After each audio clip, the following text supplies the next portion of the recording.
They fined me $750 for a view obstruction after I replaced my broken dock light.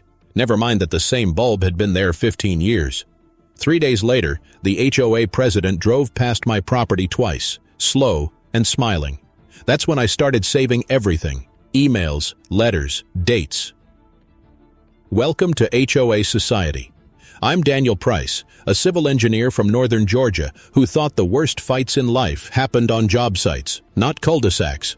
If you've ever dealt with an HOA, you know what kind of power hides in paperwork. And if you haven't, buckle up, because you're about to see how one went too far. I'm glad you're here. Before we start, tell me, where are you watching from? I like picturing these stories traveling across neighborhoods like warning flares. It began 6 months after my wife passed. Cancer, 48 years old. The lake house was the one place she made me promise to keep, for the grandkids someday. That was the promise that kept me working double hours, rebuilding everything myself: deck boards, railing, even the tiny patch of sand she called our pocket beach. The HOA sent their first warning the same week I finished staining it. Non-conforming color, tone exceeds approved range. It was cedar brown, the same color as half the docks on the lake. At first, I thought it was a clerical error.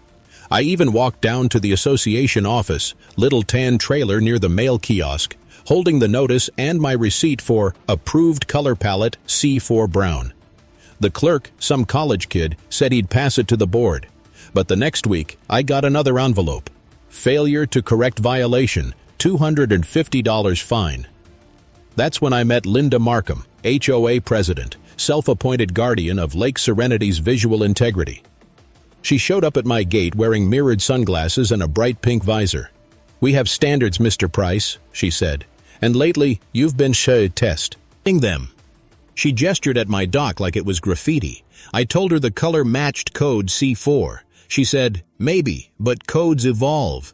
"Evolve?" I asked. "You mean you just changed them?" Her lips twitched.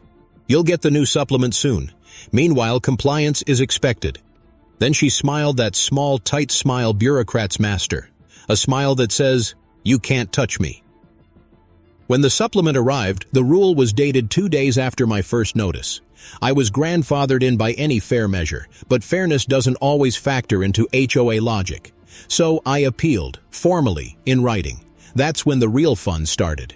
They scheduled my hearing for 2:00 p.m. on a Tuesday, knowing I worked until 5. When I requested a reschedule, the reply said, "Attendance optional, decision final." The board minutes later claimed I declined to attend. Fine upheld, $500 now. Still, I stayed polite. My wife had been the one who always believed in procedure. "Never give them a reason to call you angry," she used to say. But the next morning, I found a bright orange notice of non-compliance stapled to my dock post. 2 words underlined in red: immediate action. I peeled it off, folded it, and placed it in a binder labeled evidence. Date-stamped photos, certified letters, everything. I didn't know what I'd do with it yet, but I knew one thing: if they wanted a fight, they'd get one documented down to the second. The harassment crept in quietly. First, my trash bins, too visible. Then, mailbox flag non-standard height. A routine property inspection that included someone opening my side gate while I was at work. When I checked my security camera footage, the timestamp read 2:37 p.m., March 8th. HOA truck, logo visible. The next board meeting, I stood at the back as they discussed community safety initiatives. Linda spotted me and said, loud enough for everyone, "We're glad Mr. Price is taking a renewed interest in compliance." A few chuckles. I kept my jaw tight. Afterward, a neighbor named Ruth Alvarez caught me by the parking lot. Retired teacher, sharp as a tack, carried a notebook everywhere. "You're not the first," she said. "They fined me for my wheelchair ramp, said it disrupted symmetry. Took me 6 months to get a variance." She handed me a card. Her son's law partner, Tom Hendricks, municipal attorney. That night, I called him. He listened quietly, tapping keys. "You've got a pattern," he said finally. "Selective enforcement. If we document at least 3 similar violations ignored for others, that's evidence." "Evidence for what?" I asked. "For what comes next," he said. "But patience, Daniel. Let them overreach first." Knowledge nugget number 1. Selective enforcement occurs when an HOA enforces rules against one homeowner but ignores the same infractions by others. Courts view that as arbitrary and often unlawful. Over the next 2 weeks, I started documenting. I measured dock stains with color swatches, snapped photos of 6 neighbors using the same shade as mine. I printed the HOA's online gallery, half the dock cedar brown. Tom smiled when I showed him. "You're building your shield," he said. "Now we find your sword." By mid-April, the HOA sent a final notice before Lien for $1,250. That's when something shifted. I stopped feeling angry and started feeling precise. I opened my laptop, pulled county records, and began tracing parcel IDs. That lakefront wasn't a single HOA-owned parcel. It was a patchwork of old easements, water access rights, and public utility strips.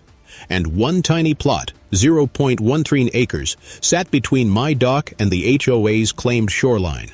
Deeded to Serenity Development Partners LLC, a company dissolved 8 years ago.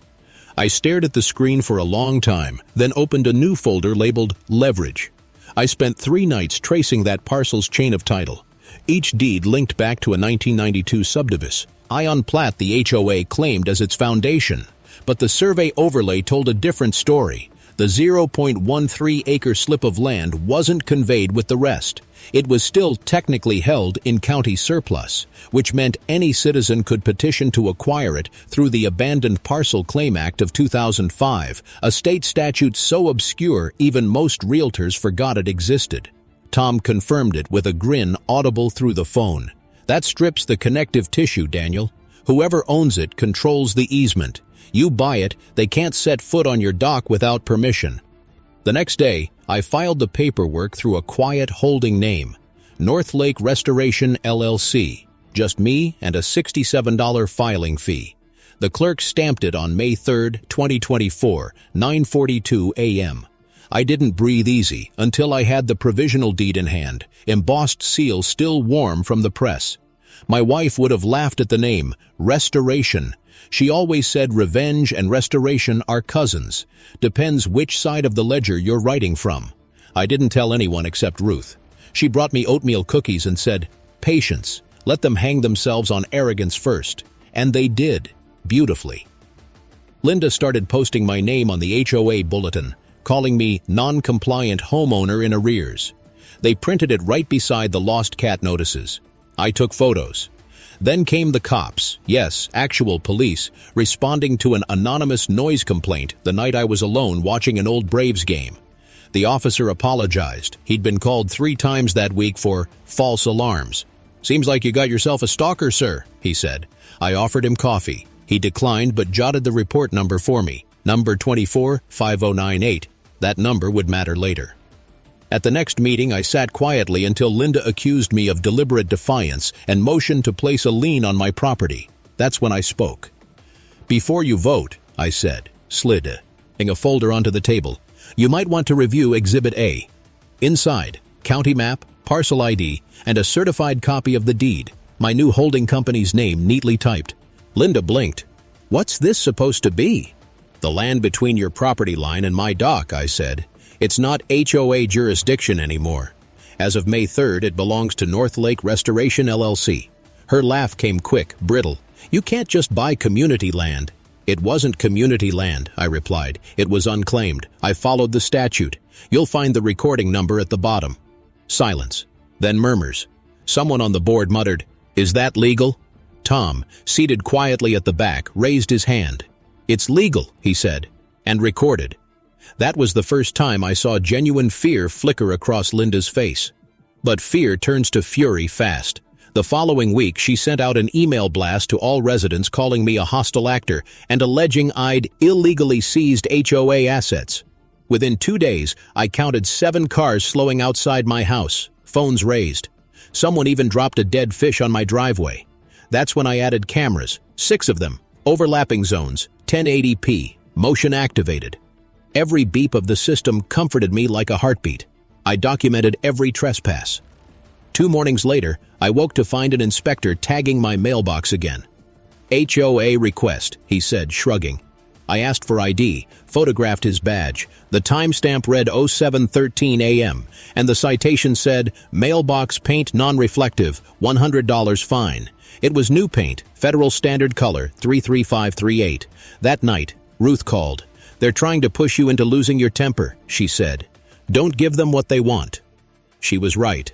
I kept calm, building my case one absurdity at a time. Knowledge nugget number 1. Under Federal Postal Regulations, USPS Manual, ISH 632.52, an HOA cannot dictate the color or style of mailboxes if they meet federal standards. I copied that line into an email to Linda and CC'd the board. Her reply was one sentence. Stop harassing us with pseudo-legal nonsense. PC, pseudo-legal. That one word lit something in me. I spent the weekend researching their insurance. Turns out the HOA carried a directors and officers liability policy, coverage cap $2 million, underwritten by a firm in Charlotte. If a board acts in bad faith or knowingly violates law, that policy evaporates. So I drafted my own notice of potential claim, formal and polite, citing selective enforcement, harassment, and breach of fiduciary duty. I copied their insurer's compliance address. Tom read it and said, "Beautiful, you just lit the fuse."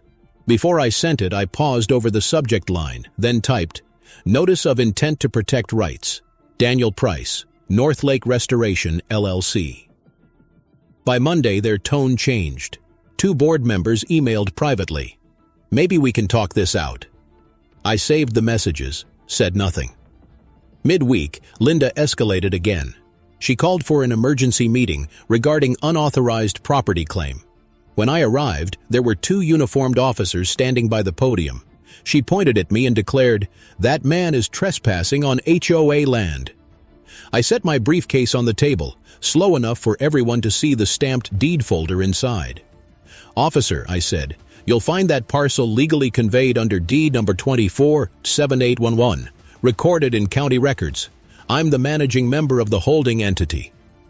One officer took the papers, glanced at his partner and said, "Ma'am, this checks out. It's public record." The room erupted. Someone shouted, "Then who owns the beach?" Linda's face went pale. "He can't. He just can't." The officer turned back. "He can, ma'am. Unless the HOA contests in civil court, there's nothing criminal here."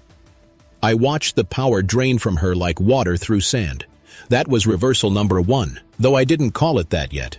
All I knew was, for the first time, she looked small. Later, outside under the sodium lights, Ruth touched at my shoulder. "You did it," she whispered.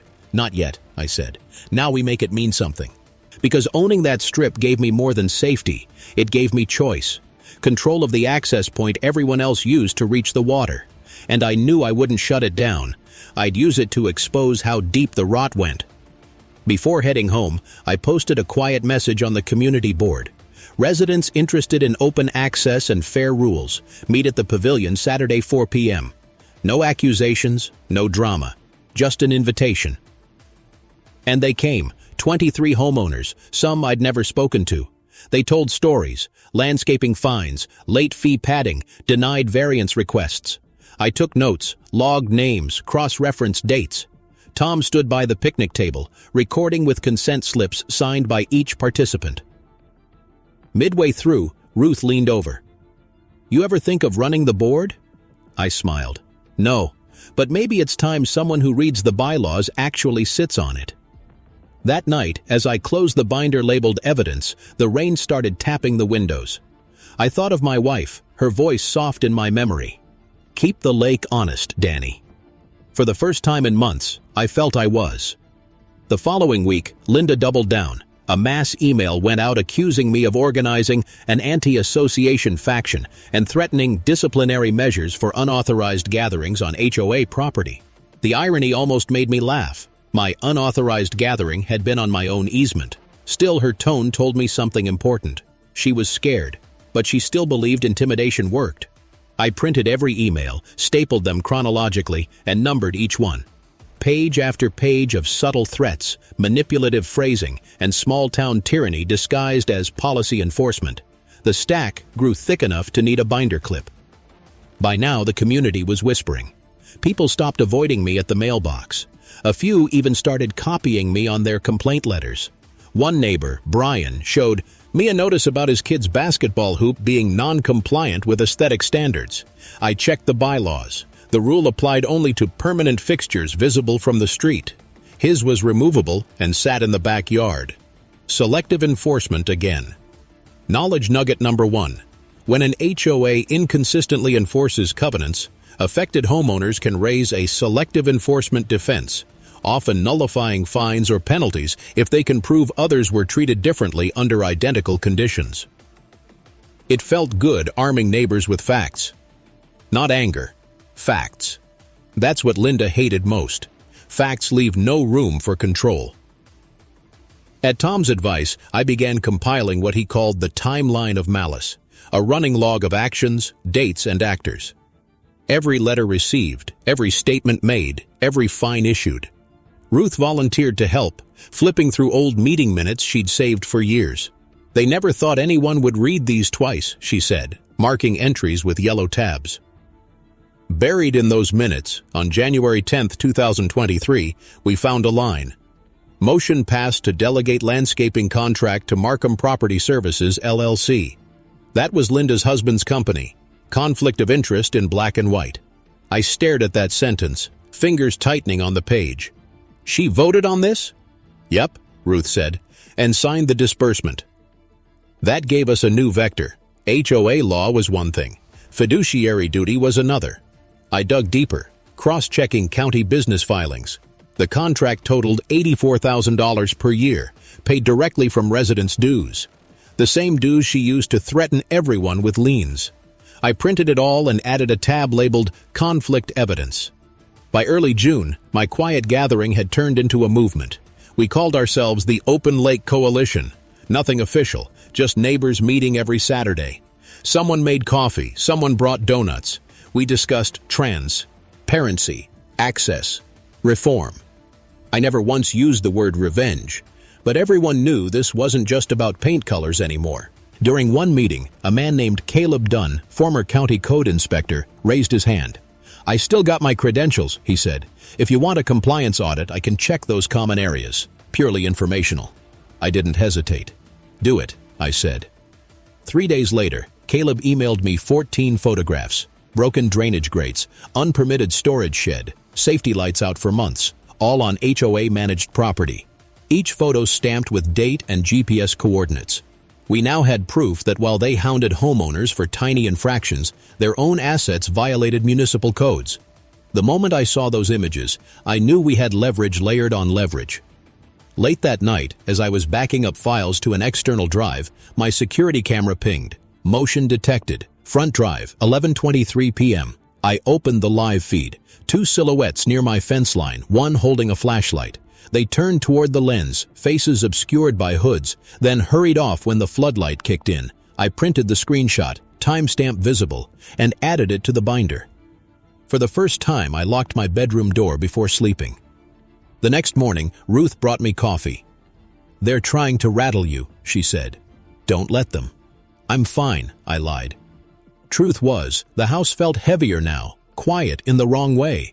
My wife's framed photo on the mantel seemed to watch over me, reminding me what this was for. Not just my property, everyone's right to peace in their own home. That night I drafted the next move. Tom would send a formal demand for records under state HOA transparency statutes, financials, contracts, meeting minutes, bank statements. I proofed the letter myself, making sure it read like a scalpel, not a hammer. When we served it, Linda responded with a smirk. "Our records are private." Tom leaned forward. "Not under Para 44-3231 of the Georgia Property Owners Association Act," he said. "You, HOA, have 10 business days to comply." She laughed. "Or what? Or you explain your refusal to the State Compliance Bureau," Tom replied. That was the moment I saw her composure slip again, just slightly. She thought no one would ever call her bluff. A week later, I got an envelope stuffed with what looked like random printouts, half pages missing, several items blacked out. One of them, however, was gold, a payment authorization signed L. Markham for Community Equipment Replacement Fund, $12,450. No invoice, no recipient, just a line item. When I asked in writing where that money went, I received an email saying, "Misplaced records are not evidence of wrongdoing." That sentence, word for word, became the tagline of the exposé draft Tom and I began writing. Late one night, Caleb called me. "You ever think about what happens if this blows up?" "All the time," I said. "But it's not about blowing up. It's about cleaning up." He laughed raspy. "You sound like an engineer." Guilty. We started preparing for the HOA's annual meeting, scheduled for August 2nd. That's when board elections and the annual budget vote would occur. Tom called it the public set piece. Until then, our job was simple: stay lawful, stay quiet, and keep documenting. As the date approached, I could feel the tension in the air, neighbors whispering near mailboxes, cars pausing a little longer when passing my gate. It felt like the whole neighborhood was holding its breath. Before turning in that night, I posted a question on our private group page, casual on the surface, but meant to stir thought. How far should an HOA control your porch, lawn, or decor? Where's the line between community and control? Comment what you'd tolerate, or at least like the video if you've had enough of this nonsense. Then I closed my laptop and stared out at the lake. The reflection of my dock light shimmered like Asha, a promise I intended to keep. By the end of July, the neighborhood had split clean down the middle. On one side were the rule keepers, the ones who liked the illusion of order that Linda promised. On the other, the rest of us, tired homeowners who just wanted to mow our lawns without measuring the grass. Every morning felt like a small standoff. The air buzzed with gossip. The bulletin board looked like a campaign wall. Tom kept reminding me, "Stay civil, Danny. The first one who loses temper loses credibility." So I made a point of smiling, waving, being relentlessly polite. It drove them crazy. The meeting notice finally came. Annual session, August 2nd, 6:00 p.m., Clubhouse Hall. The agenda listed budget ratification and access policy review. That last line was their coded attempt to reclaim my newly acquired strip of land. I spent the next few nights crafting a presentation, charts, copies of deeds, highlighted statutes. I wanted every second to matter. Ruth helped me laminate key documents. "People trust plastic," she said, sliding another sheet through the hot roller. On July 30th, 3 days before the meeting, another envelope appeared in my mailbox. Inside was a single page. "Final warning. Continued obstruction of association operations will result in legal action." No signature. Just typed initials. LM. I brought it straight to Tom. "That's retaliation," he said, dropping the paper into a new file folder marked Exhibit 9. Threats. He took a sip from his thermos. "They're panicking. Good." But the pressure wasn't just administrative anymore. That night, someone loosened the screws on my dock light, enough that it flickered like a distress signal. I replaced them, hands shaking, trying not to imagine what could come next. The next morning, Caleb texted, "Got the maintenance records. You'll want to see this." He met me at the diner down the road, slid a manila envelope across the table. Inside were repair logs showing that Linda's husband's company billed for services never performed. Drain cleanings, fence repainting, even shoreline debris removal in February when the lake had been frozen. I stared at the numbers. "That's fraud." He nodded. "Or theft, depending on how you spin it." We both knew what this meant. The annual meeting wouldn't just be about votes. It would be a reckoning. Still, I needed to make sure everything I said there would stand up under scrutiny. So I called the county's code enforcement office, explained I'd found maintenance irregularities. The clerk, a woman named Marcia, said she'd log a preliminary review. "We'll send someone to observe the meeting," she added, "just to keep things orderly." That was exactly what I wanted, a neutral authority in the room. When August 2nd arrived, the sky turned the color of pewter. Thunder rolled low across the lake. The clubhouse parking lot overflowed with cars. I walked in carrying 2 binders, evidence and leverage. Linda stood by the podium, flanked by her husband and a couple of board loyalists. Her smile was all enamel. "Mr. Price," she said, "we'll handle public comments at the end." I nodded. "I'm happy to wait my turn." They started with budget figures, talking in circles about unforeseen expenditures. Then came the access policy item. Linda cleared her throat. Due to confusion over property boundaries, the board proposes reasserting HOA control over the shared lakefront, including all adjoining easements. I raised my hand. Point of order, those easements aren't shared. One is owned privately. You don't own community access, she snapped. Actually, I said, opening the binder, North Lake Restoration LLC does. Recorded May 3rd, deed number 247811. That's me. The murmurs started again, louder this time. Linda turned red. This is nonsense. I slid a laminated page onto paper. The table, the official county parcel map, highlighted boundaries, and the stamped signature from the clerk's office. This isn't nonsense. It's geometry and law. Then I took a breath and handed over the maintenance records Caleb had found. While you've been policing mailbox paint, your own contractor, Markham Property Services, has billed the community for phantom work. These are invoices from February and March, showing full payment for jobs never completed. That's misappropriation of funds. Her husband stood up. Watch your mouth. Sit down, sir, said a calm voice near the door.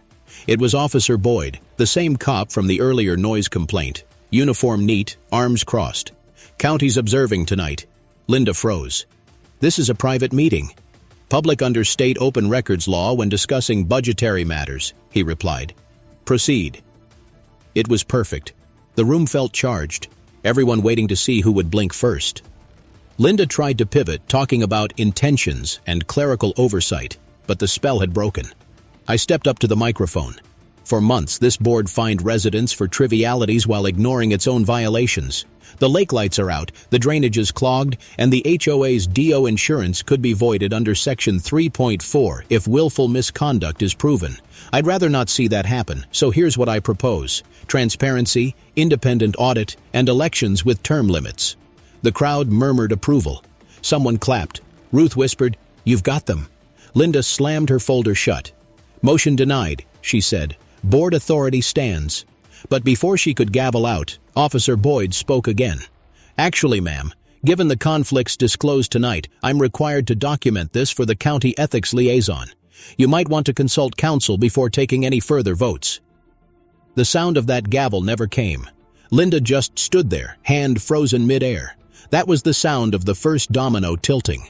Outside, as thunder cracked and the rain began to fall, Ruth smiled at me under her umbrella. "So, what happens now?" I looked at the line of taillights leaving the lot. Now we let the facts dry and see who slips first. Before heading home, I posted another thought on the group page. Fines or fairness? $250, $500, $1,000. Where do you draw the line between community standards and pure revenue schemes? Drop your answer below. Then I shut my phone off and watched the rain beat on my windshield, each droplet catching a streetlight like a miniature gavel coming down. The morning after the meeting, I woke to quiet. No new citations taped to the fence, no email blasts with my name in the subject line. The silence was almost eerie, like the HOA had swallowed its own tongue. I poured coffee and opened my binder just to remind myself none of it was a dream. The deeds, the logs, the invoices, all still there. By noon, that silence cracked. My neighbor Brian called, voice shaking with laughter. "Danny, they pulled down the HOA website. Gone. Every page says under maintenance." That was the first signal they were retreating behind the curtain, rewriting the story. I told Tom, who said, "They're sanitizing records. Save screenshots of every cached page you can find." I did, printing each one until the ink cartridge ran dry. But retreat doesn't mean surrender. 2 days later, new letters appeared, different letterhead this time, from the HOA's law firm. Cease and desist from disseminating defamatory statements. It accused me of damaging the association's reputation. Tom grinned when he read it. They just admitted the facts are true enough to hurt. He drafted a calm, surgical response. "We welcome litigation and discovery, particularly of financials the board has withheld. We sent it certified." That same week, the retaliation escalated again, this time uglier. Someone vandalized the Open Lake Coalition's bulletin, spray painting traitors across 2 plywood. Caleb found nails scattered at the entrance of my driveway. Ruth's garden hose was sliced clean through. I sat on my porch that night, listening to the crickets and the hum of my security system. The house felt smaller under that tension, like the walls were holding their breath with me. I thought of my wife again, her quiet faith that decency would win out if you stayed steady. The next morning, I found something new. A yellow slip tucked under my wiper blade. Anonymous tip, it read, HOA plans emergency vote to void easement ownership, Monday, 7 p.m. No signature, but the handwriting was neat, deliberate. Maybe someone on the inside had finally had enough. Tom checked the statutes. They can't void a recorded deed, not without a court order, he said. But they can sure make noise pretending they can. So we planned. We'd let them hold their vote, then show up with every piece of proof lined up and ready. Caleb prepared inspection photos of HOA property hazards. Ruth compiled a list of residents willing to testify. I filed fresh copies of all evidence at the county clerk's office, 2 stamped boxes labeled Lake Serenity HOA Compliance Audit. That weekend, I barely slept. Every sound outside made me glance at the cameras. One night around midnight, motion alert. 2 people near the dock again. I hit record, zoomed in. One was definitely male, the other smaller, hoodie pulled tight. They backed off after the floodlight flashed, but one figure turned briefly toward the camera. Even grainy, I recognized the posture. Linda's husband. I gave the clip to Officer Boyd the next morning. He whistled low. Trespassing after dark on posted private property? That's a misdemeanor. I'll file the report. I thanked him. He patted the roof of his cruiser. You're doing this the right way, Mr. Price. Keep everything clean. That night, I typed a note at the top of my evidence log. Stay lawful, stay patient, stay human. Monday arrived heavy with humidity. The meeting was set for 7 p.m. I arrived at 6:50, wearing a blue button-down and carrying the 2 binders that had become extensions of my arms. The room buzzed with tension. Maybe 60 residents, folding chairs scraping tile. Linda sat at the front again, her husband at her side, both flanked by their attorney. She opened briskly. We're here to address unlawful interference with association assets. Tom leaned close to me. Let her say it. She gestured toward a projected map. The disputed easement must revert to HOA oversight for safety reasons. This motion, if passed, will authorize our council to reclaim it. I stood slowly, waiting for her to notice me. Before you vote, I said, may I clarify one point? Her attorney sneered. You're not recognized. Tom stepped forward. Under open meeting statutes, any homeowner may request factual clarification. Linda glared but nodded curtly. Briefly, I placed a single page on the podium, the official certified deed, plus Officer Boyd's incident report of trespass filed the previous night.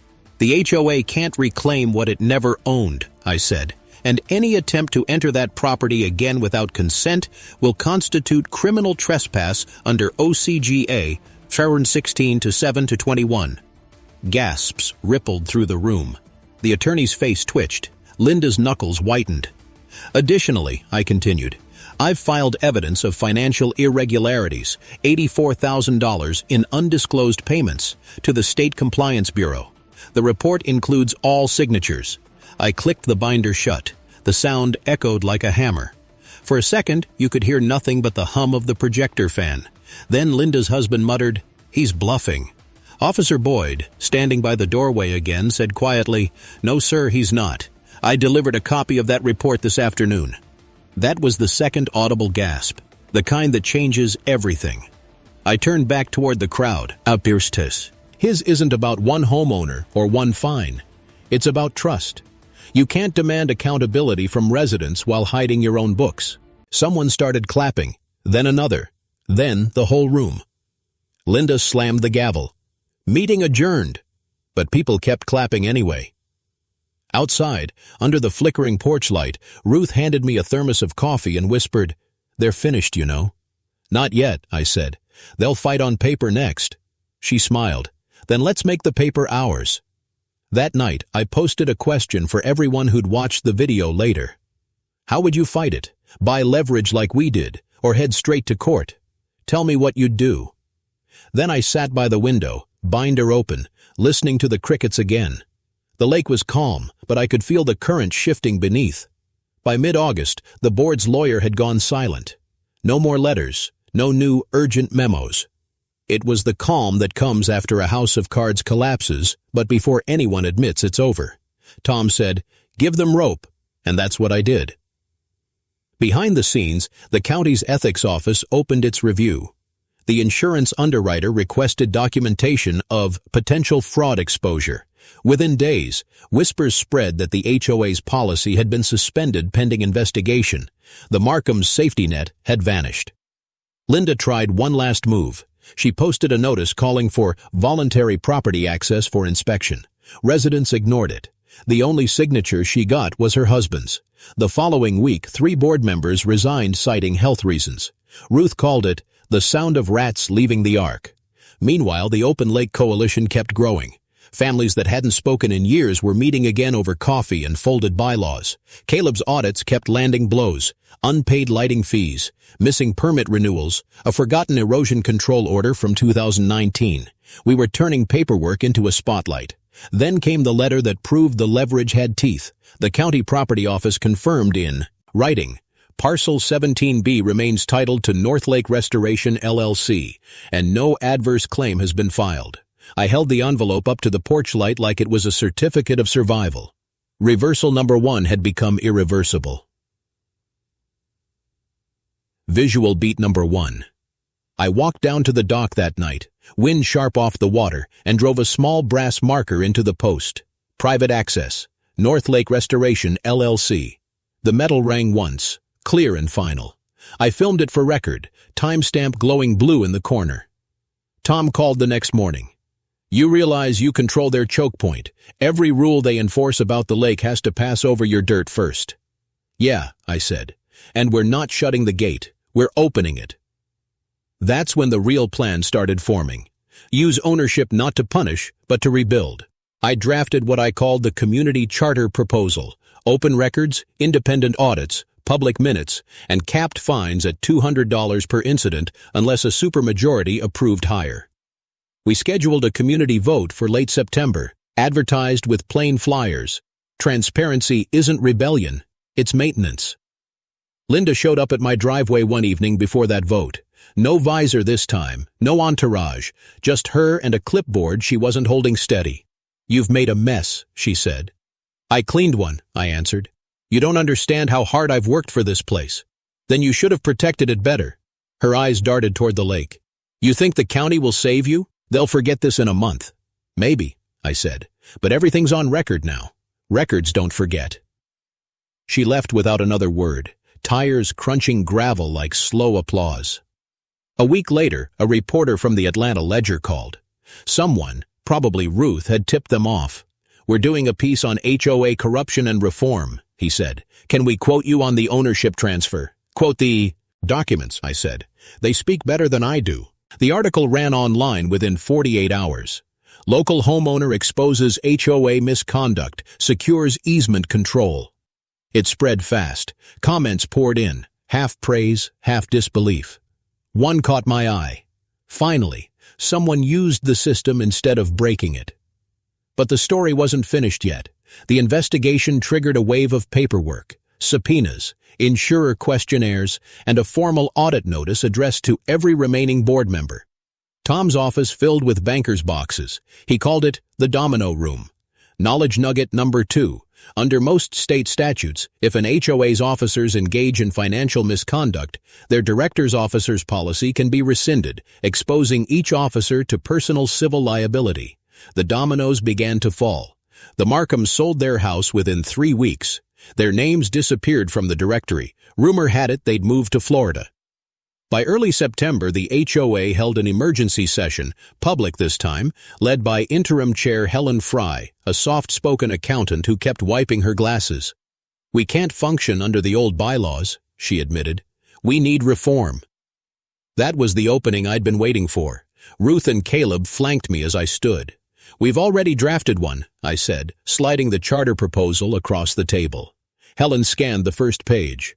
"Term limits, audits, capped fines, open meetings?" "Exactly. And all minutes posted online within 10 days. She looked up. "You'd trade your parcel rights for this?" "If it guarantees transparency for everyone," I said. "Yes." That was reversal number 2 in embryo, trading control for reform. but it had to mature under light. We scheduled the ratification for September 28th, a Saturday. Local news promised coverage. Officer Boyd volunteered to attend as a witness again. The night before, I could barely sleep. The house hummed with that strange quiet before change. As dawn broke, I posted one more discussion to the channel page. For trespass, harassment, or fraud by HOA officials, what punishment fits? Should they face community service, fines, or removal for life? Drop your thoughts. Then I closed my laptop, brewed coffee, and watched fog drift off the lake like a curtain about to rise. The next act would decide if all of this ended in reform or just revenge. By the time the sun dropped behind the tree line that evening, the clubhouse parking lot was overflowing again. Only this time, the energy was different. Less suspicion, more curiosity. The banner on the door read, "Special Session, Community Charter Vote." I carried no binders tonight, just one folder and a quiet sense that the story had turned a corner. Inside, Helen stood at the front with a single microphone, voice steady but nervous. "We'll hear both sides briefly before we vote," she said. "Then, per procedure, Officer Boyd will tally and witness the results." His uniform gleamed under the fluorescent lights. He gave me a small nod from the back. I stepped to the podium. For months, we've lived under a cloud of fear and fines. We've seen what happens when authority forgets accountability. I don't want an HOA that vanishes. I want one that works, transparently. I held up the charter. Every provision here was written with input from the people sitting in this room. It's not anti-association, it's pro-community. Someone from the audience shouted, "Does this mean lower dues?" "Eventually, yes," I said. "But more importantly, it means no more secret votes, no more phantom invoices, no more intimidation letters." The applause that followed wasn't wild, it was solid, like a roof beam locking into place. Then a figure rose from the back, one of the last remaining board loyalists, Gary Hunt, former treasurer. "I'll grant you found problems," he said, "but self-governance requires trust in laws. If every angry homeowner gets a say, we'll drown in opinions." He wasn't wrong, and the crowd murmured agreement. I met his eyes. "Then let's drown in sunlight instead of secrecy.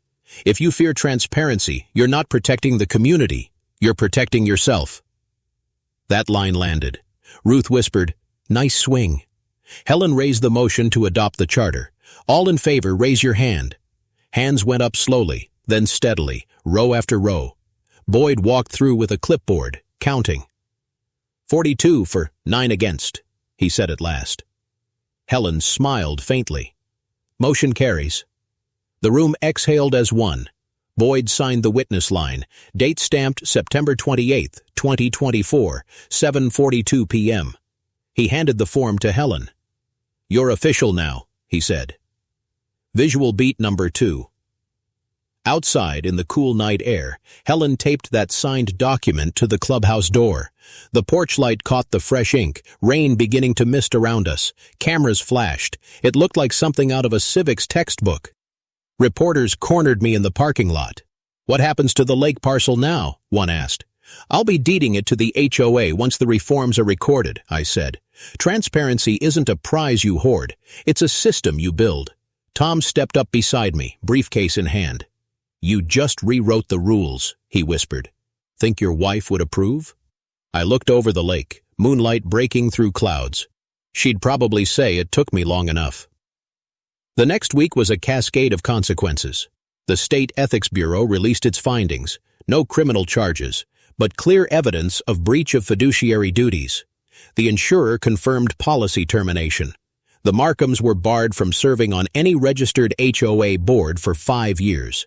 The new board announced an external audit to be published publicly by December. Knowledge nugget number 3. Most states allow homeowners to petition for removal of HOA officers with a 51% vote. Once misconduct is verified, re-4 Misses can be codified via amended covenants, enforceable like contracts. The local paper ran a follow-up. Lake Serenity adopts transparency charter after months of turmoil. For the first time, the word turmoil didn't sting. It felt earned. I spent that weekend cleaning the dock. The brass plaque I'd nailed weeks earlier caught the sun. My grandson helped me tighten one of the bolts, asking, "Grandma's lake again?" "Yeah," I said, "ours again." That evening, Ruth came by with a folder full of sign-up sheets. "Community Day planning," she said. "We're going to repaint the picnic tables. This time, everyone gets to choose the color." "Even cedar brown?" I asked. "Especially cedar brown." We laughed until the light faded. Before turning in that night, I posted one more thought to the page. How far should an HOA's power reach? Should they govern like a council, or just manage like a service? Leave your thoughts. The country's watching. As I set my phone down, the lake reflected the first stars. Peace didn't roar back all at once. It trickled in, the way water finds its level. The fight had started with a dock stain and ended with a community stained clean. The morning after the vote, I woke before sunrise. The air smelled like rain and wet cedar. From my kitchen window, I could see the lake, calm again, the surface perfectly smooth. For the first time in nearly a year, I didn't feel watched. No patrol trucks creeping by, no letters waiting on the gate. Just silence and the sound of my coffee maker clicking on. At 8:00 a.m., Helen called. "The county clerk recorded the new charter at 7:46, she said. "You did it." "No," I told her. "We did it." That afternoon, I walked to the community board and replaced the vandalized bulletin with a new one. Community Day, Saturday, October 12th. Bring paint, tools, and ideas. The word HOA was nowhere on the flyer, just Lake Seas, Renity. By noon, kids were already sketching color swatches on scrap paper, arguing over which blue matched the sky. Ruth organized a sign-up table. Caleb brought sound equipment, and Tom rolled up in jeans and a baseball cap, laughing that he didn't remember the last time he saw this many people smiling at a civic event. Visual beat number 3. We painted the old picnic tables together. The smell of fresh latex and coffee hung in the air. When I brushed on that first stripe of cedar brown, the same color that started it all, everyone cheered. A few people took photos. Someone played an old country song through a Bluetooth speaker, and for a while that's all it was. Neighbors working shoulder to shoulder. Later, Helen stood on the small stage we'd built from spare planks and read the new charter aloud. Every clause echoed the values we'd fought for: public records, term limits, open finances, and capped fines. When she finished, Boyd, now off duty just in jeans and a windbreaker, held up a stamped copy and said, "County's filed this in full compliance. You're official." The crowd applauded again. Ruth leaned close and said, "She'd be proud of you, Danny." "She'd say I took the scenic route," I replied. Tom joined us, wiping paint from his fingers. "The charter includes a clause for community education, right?" "Yep," I said. "Workshops twice a year. First one's about homeowners' rights." He grinned. "Mind if I guest lecture?" "Only if you bring donuts." Knowledge nugget number 4. Once an HOA adopts open records provisions into its covenants, those terms bind future boards under contract law. Violations can be enforced by any member through civil court or arbitration. By evening, the lake shimmered with lanterns reflecting off the water. The kids launched paper boats, each one marked with a single word: fairness, trust, kindness. Mine said promise. It drifted slow but steady, the walos. A healing always does. When the last lantern faded, I gathered my tools and walked back home. The binder that once held my evidence now sat empty on the porch table. I thumbed through it anyway, feeling its weight, then slid the brass plaque from the dock into the final sleeve, proof not of ownership, but of completion. That night, I sat down to record one final note for HOA Society. If you believe I fought the right way, and that this is how these stories should end, say a few words in the comments for your friend, or someone who's still fighting their own HOA. Subscribe so you don't miss what's next. And as responsible neighbors, share this story so others learn how to stand firm without crossing the line. That part's on us. A week later, the Atlanta Ledger printed a small follow-up. Lake Serenity, HOA rebrands as Lake Serenity Community Council. First audit confirms full compliance and 14% dues rollback. Below it, a smaller note read, "Former HOA officers agree to probationary community service. New charter praised as state model." I clipped the article and tucked it beside my wife's photo on the mantel. Outside, porch light on, lake calm again, I whispered, "Kept my promise." And as I closed the door, I thought, not about revenge, not about victory, but about what we'd built from the wreckage. A neighborhood that finally remembered what the word community meant. Next case? Maybe someone else's lake, someone else's fight. But the rule stays the same. Sunlight is the best reform there is.